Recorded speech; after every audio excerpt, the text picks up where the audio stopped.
Welcome to JH.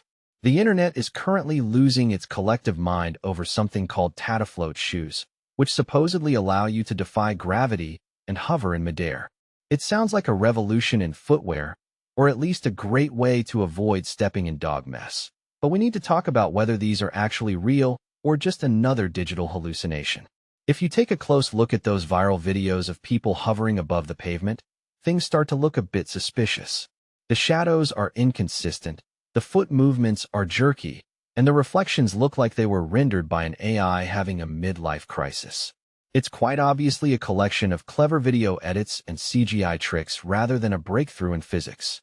Honestly, if defying the laws of gravity was this easy, we probably wouldn't still be complaining about the price of petrol.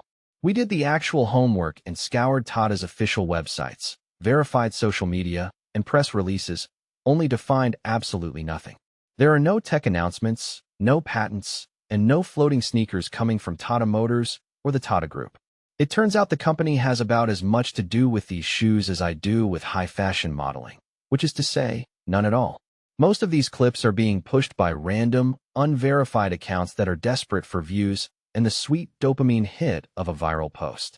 Some of these geniuses even slapped a Tata logo onto the video to make it look official, because nothing screams trustworthy like a poorly cropped PNG. The biggest red flag, however, is that you can't actually buy them anywhere. They aren't on Amazon, Flipkart, or even the shadiest corners of the web, because it's remarkably hard to ship a product that doesn't exist. So, the short answer is that Tata float shoes are a total hoax. They are fake, the videos are edited, and you're better off sticking to your regular sneakers for now. Next time you see someone walking on air, try checking an official source before you start believing in magic.